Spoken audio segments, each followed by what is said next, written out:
My right hip is locked, so I stand like a flamingo, but my foot doesn't reach the ground all the way, which is why I walk with a limp. So when I stand, I just have really good balance. For me, it's more comfortable because if I were to stand like with 2 feet, I would stand like this. Because her hip's locked.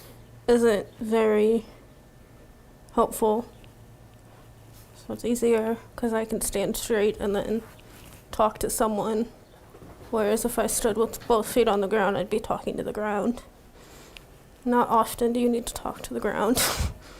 The first thing to go was there was a lot of swelling in my back that has caused that over time to just turn into a sheet of bone. I have progressively lost more movement in my shoulders and neck, to at this point where I have almost none. So Carly can't bend at her waist. She cannot raise her arms over her head. Luckily, she still has movement that she can get to her mouth, but I help her with her earrings, I help her shower, I do her hair. Put her shoes on, and we drive her places that she needs to go.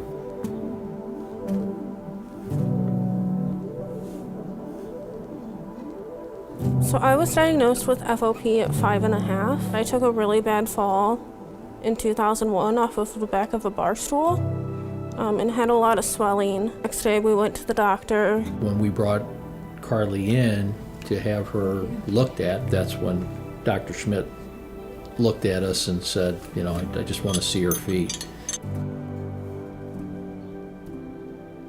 He looked at her feet and said, you know, I think I know what this is. He wrote it on a piece of paper and said, you know, there'll be some specialists you'll have to see. Basically, that's when we found out. Success. It can be triggered by a fall, or even something as little as a paper cut can trigger new bone to form, and sometimes it's nothing at all. I could fall today and nothing would happen, but if I took the same fall another day, it could cause me to lose mobility. So it kind of depends on what wakes up the FOP beast, as we like to call it. The condition progresses in spurts. These kids tend to go through a time period where there are a lot of flare-ups. We're not really sure why. There's some suspicion that hormonal events that happen during adolescence may be a trigger. So Carly lives a little differently because it's difficult for her to be on her own, right? She's a young woman who would probably like her independence and the ability to get out and do things on her own, and her disease doesn't allow her to do that.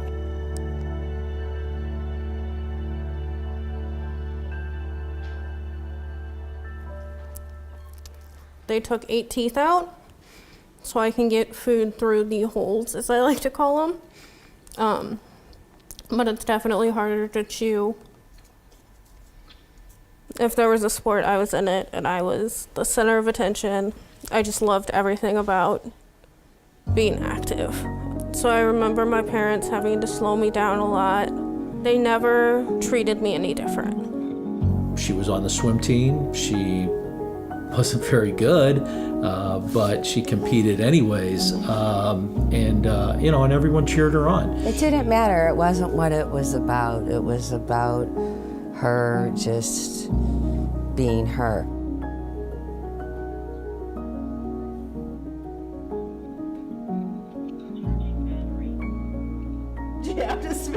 So we are actually really lucky for such a rare disease. We have a couple amazing doctors on the case.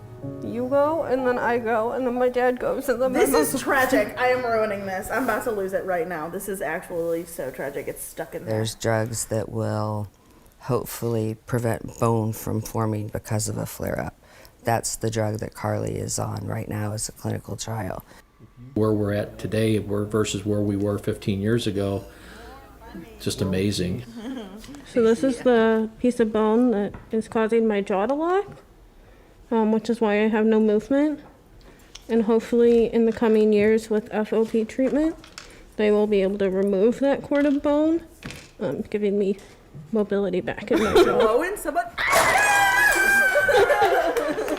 That actually scared me. You have more makeup than anybody I know, even me. Carly went to 3 different colleges.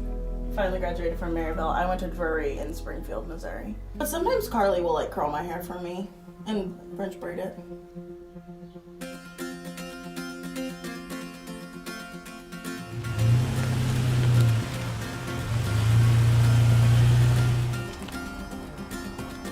We decided to move in together. That one was actually instigated by me. She caught me off guard. There we go. I decided it was kind of the right time for me to venture out on my own while I still could. We're hoping in the next 2 or 3 weeks we moved in here. There was no real modifications that we made in here. We just are going to be careful about where we put the dishes and other things in the kitchen to be able to be at a level to where I can reach them. So here we have the bathroom. This we had to completely gut. And then we also have a bench that I can sit on and also use to put shampoo and conditioner so that I can reach it. Well, she'll have to cook her own meals. She'll have to basically, Carly doesn't cook. Billy will be cooking. she's going to have to learn to live on her own. Yeah, we're scared, but we're excited at the same time. I'm pretty excited. It's been a journey. I'll be happy that when it's over. I'm just excited to get into my new home and see where my independence can take me, but it will hinder me as well. It's definitely disappointing that I can't play sports or drive a car or do this, that, or the other thing, but I always try to look on the positive side and remember what I still have, and I'm thankful for that.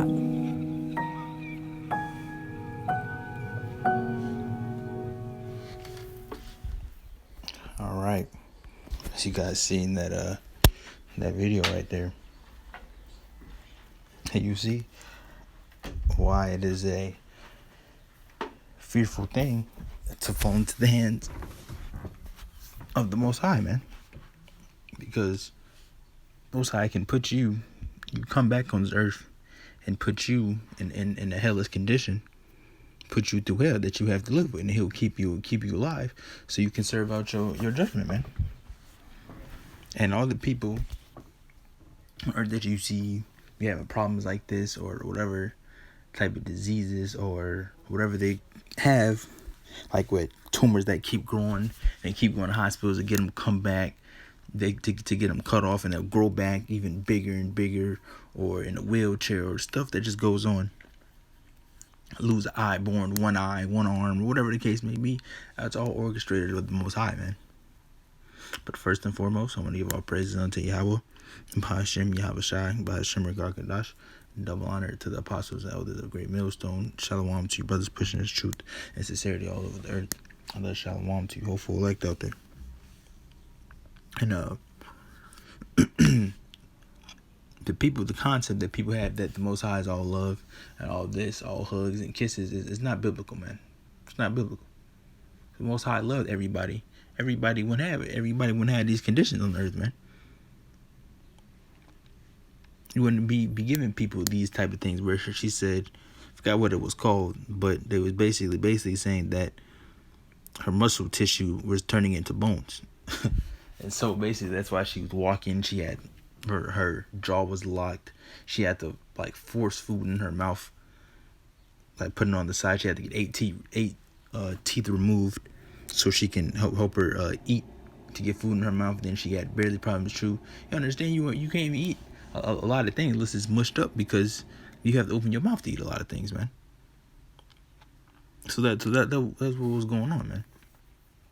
And the Most High will put you in that position because it's something that you've done. You see? And the people of the world, they don't understand that stuff. They don't understand that They think that like these doctors think people just got it just because out of nowhere it's a rare condition. Only 3 out of 500 million or 500 people get it and stuff like this. Man, they come with all these statistics and try to use Esau science to try to figure out what's going on, but they don't understand who's orchestrating that, who's doing that. Why are you cutting off tumors on somebody and they keep growing back massive and they keep growing back more and more and more, or stuff like this, man. They try to get their medicine, try to cure it, and try to do this and do the healing and do all this, but they can't, man. But they can't. Why? Because the Most High do it, and you can't do anything. You can't do anything against the Most High that He has said. So He had some set person that they was gonna be blind for the whole entire that lifetime that they're in. They're gonna be blind that whole entire time. You're not gonna come up with no medicine to make the person see again, man. Unless the Most High wanted that to happen. Or just like for this case, for this lady, that the bones keep growing on her muscle tissue. Esau's not gonna be able to come with no care, come up with nothing unless the Most High orchestrates it, man. He's putting these people through things. He's the one that's doing this. He's the one that put that soul in that body, and they live out their judgment, man, on the earth. And these people, the world don't understand that. That's a series right here, and there's all types of them, conjoined twins, armless, the big birthmarks, born with no legs, skin condition. That one was bad. I seen that one not too long ago. That one is all types of born different things. Look at this. The Most High is doing this, man. Tumors, keep growing tumors on his face. All types of things, man. All types of things. The first scripture I want to get is this right here, because these people don't understand that the Most High is doing this. Matthew 10 and verse 27. What I tell you in darkness, that speak ye in light, and what ye hear in the ear, that preach ye upon the housetops. And fear not them which kill the body, but are not able to kill the soul. So don't fear the people that can just kill you and can't do nothing after that, because they can't touch your soul. Because your soul goes back into the heavens. So don't fear the people that can just kill your body, kill your flesh. But fear who? But are not able to kill the soul, but rather fear him which is able to destroy both soul and body in hell. And where's the only place that your soul and your body dwells together, man? That's on the earth. That destroys that hell doctrine, because people got people in the world that believe that. You got some Israelites that they even believe that hell doctrine. The only place, so how is your boat, how are you going to experience hell, which is in the spiritual realm, burning up at the bottom, in the middle of the earth, burning up forever? But they tell you that only your soul goes there. So what is this talking about? It's talking about in hellish conditions, man. Put you through hell. And one of the hellish conditions you can be put in is being on that TV show series, or just being born different, is what they want to call it. The Most High did that, man. I'll read it again, Matthew 10 verse 28. And fear not them which kill the body, but are not able to kill the soul, but rather fear him which is able to destroy both soul and body in hell, man. And the Most High puts these conditions on the people so they can live out their judgment, man. That's judgment right there. That's all that is. And the people of the world don't understand that. The only thing that is judgment. And they're living it out. They're playing it out. And that right there, let's go back to it. Let's go through some of these. Some of this stuff is living hell, man. Can you imagine being in this, being in a body like this? I'm 16 and only 2 feet and 5 inches. Look at that. Conjoined twins, conjoined together. Born armless, born with no legs. What else? I'm just gonna scroll through the tumor thing. That looks like that's bad right there. At my 30 kilogram, tumors won't stop growing. Look at that. And then this one doesn't say what this one is, and that one doesn't say that one is either.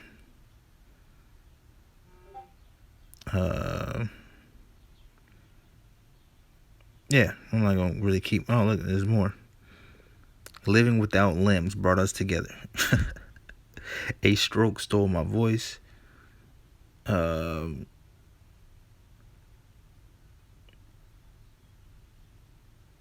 Aging too fast. Giant tumors. Look at that. See, my dwarfism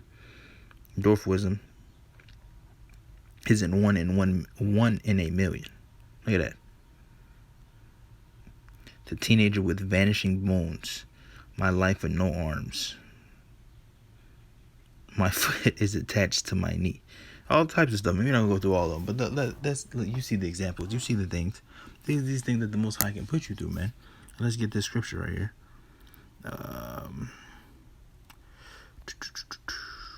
Right here. Because this is a good point right here. Because it also proves reincarnation. John 9 and verse 1. Which Israelite group don't some Israelite groups don't teach or don't believe, man. But it's biblical. It is biblical.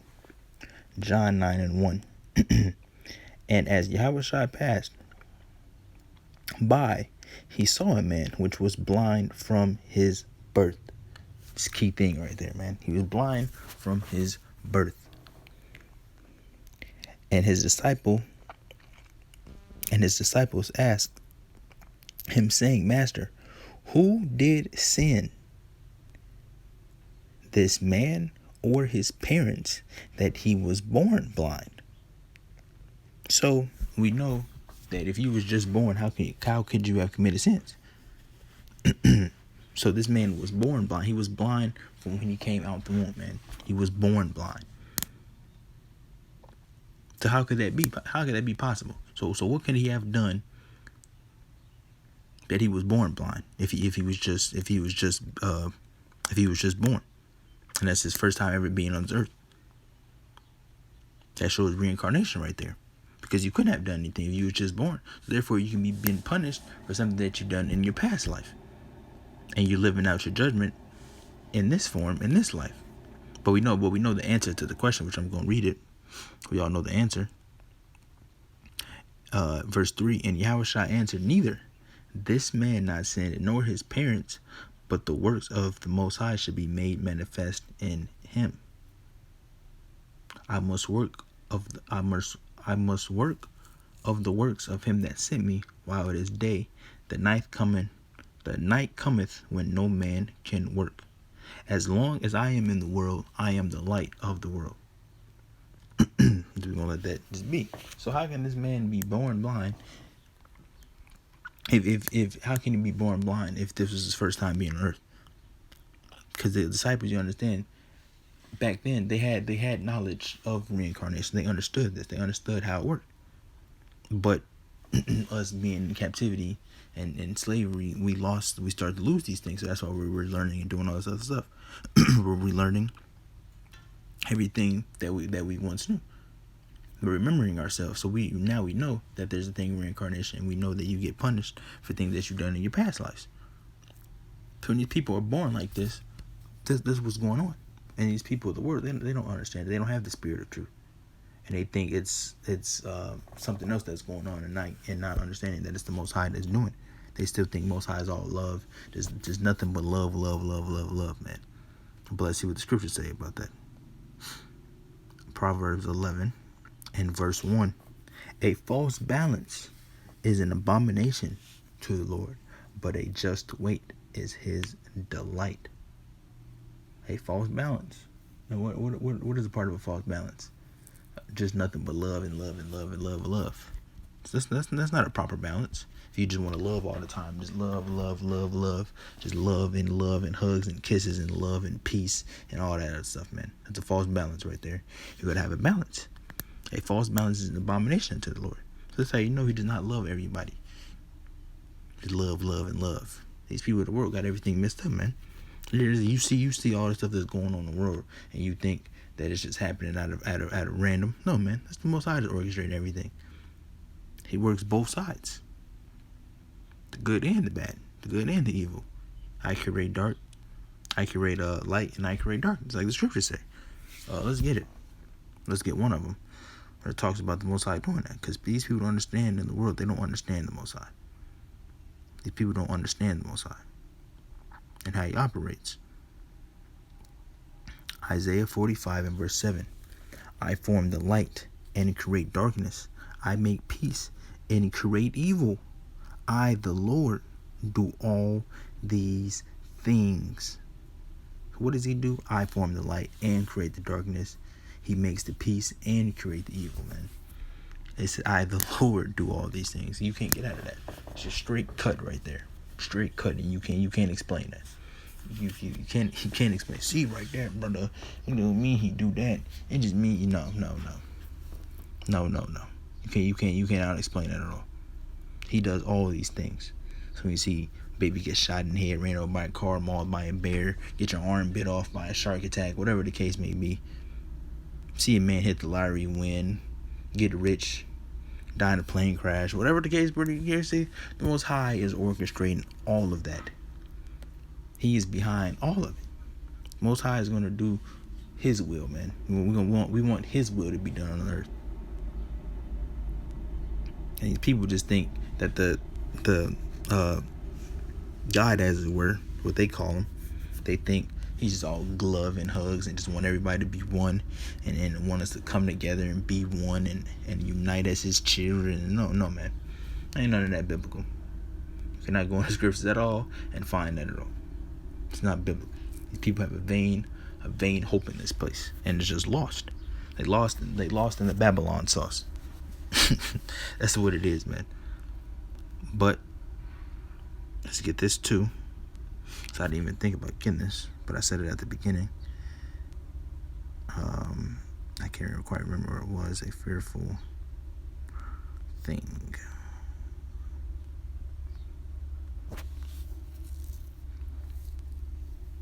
Yep, here it is. Hebrews 10 and verse 31.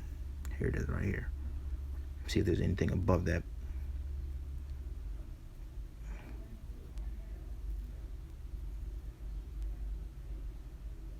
As soon as it loads.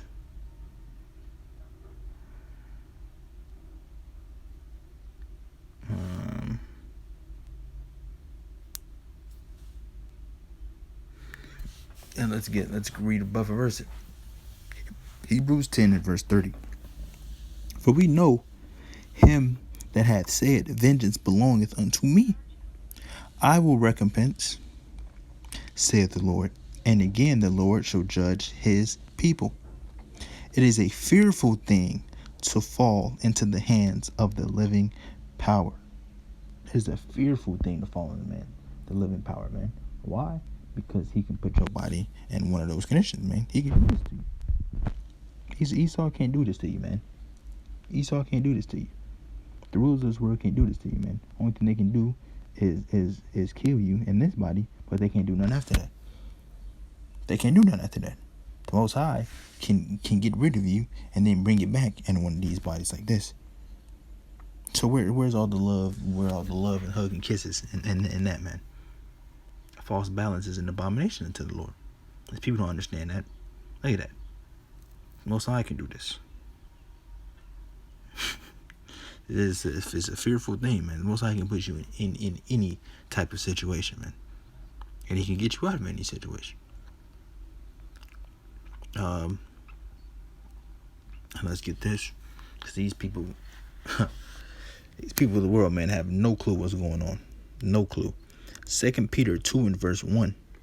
But there were false prophets also among the people, even as there shall be false teachers among you, who privately shall bring in damnable heresies, even denying the Lord that brought them, and bring upon themselves swift destruction. And many shall follow their pernicious ways, by reason of whom the way of truth shall be evil spoken of. The way of the truth is evil spoken. We ain't Israelites, we black people. God loves everybody. He doesn't hate. Everybody is his children. You guys are preaching hate. You guys are preaching hate. You guys are racist. You know what these people say. Rapist, racist. You guys talk little children. You know what they say, man. Verse 3. And through covetousness, shall they with feigned words make merchandise of you, whose judgment now of a long time lingereth not, and their damnation slumbereth not. For if the Most High spared not the angels that sinned, but cast them down to hell, and delivered them into chains of darkness to be reserved unto judgment, and spared not the old world, but saved Noah the eighth person, a preacher of righteousness, bringing the flood upon the world of the ungodly, and turning the cities of Sodom and Gomorrah into ashes, condemned them with the overthrow, making them an example unto those that shall afterward live ungodly. So what are these people talking about, man?